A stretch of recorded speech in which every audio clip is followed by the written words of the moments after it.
paandarin natin ngayon ang sasakyan kasi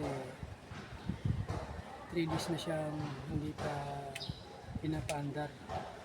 Naka-stop up lang siya dito sa bahay para hindi masira agad yung battery, malubat.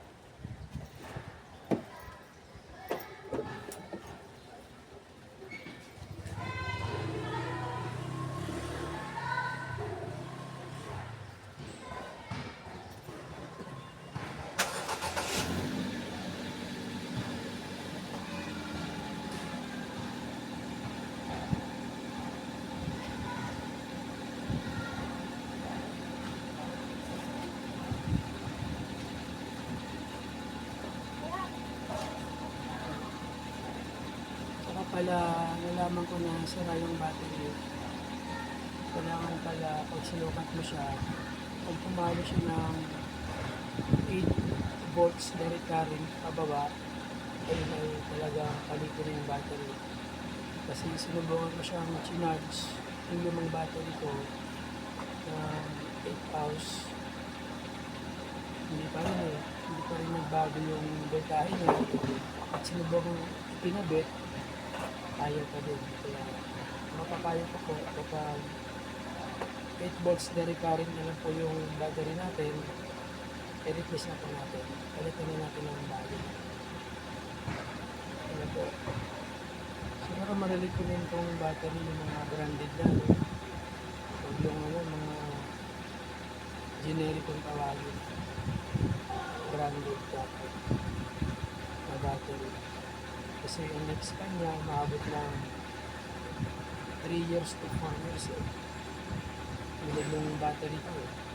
Halos umabot siya ng magpo 4 years siya bago palitan. So ngayon, pinandar ko muna para magkarga yung battery niya, hindi agad masira. Kasi yung dati kong battery, sa isang week, pinapaandar ko siya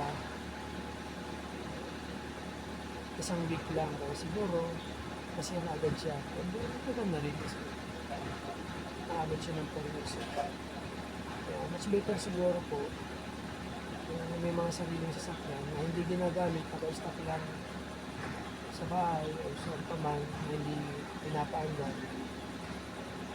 Ugaling nyo na kung mas better kung araw-araw nyo po papaandar yan kahit nakapark lang sa bahay. Ano po?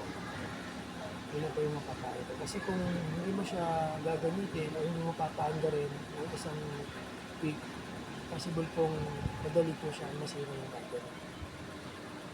Ayun po, so yung makina ko ay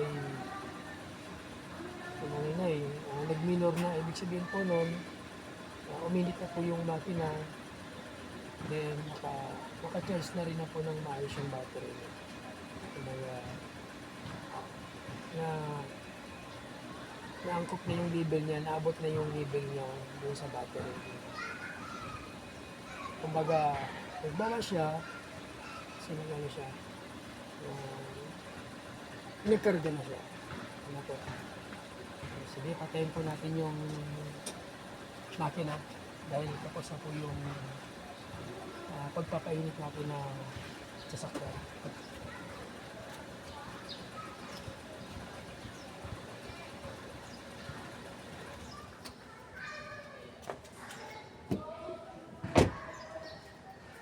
Isa din po pala yung cause na madaling malubat yung battery natin kapag mayroong mga bukas na pinto, nakalimutan. Isa rin po yun o kaya mayroong ilaw na nakabukas, nakalimutan. Madali pong malubat yung battery. Kaya make sure lang na nakalock at naka-off yung mga ilaw ng sasakyan para iwasan yung masira yung battery natin. Yan na po muna. Maraming pong salamat.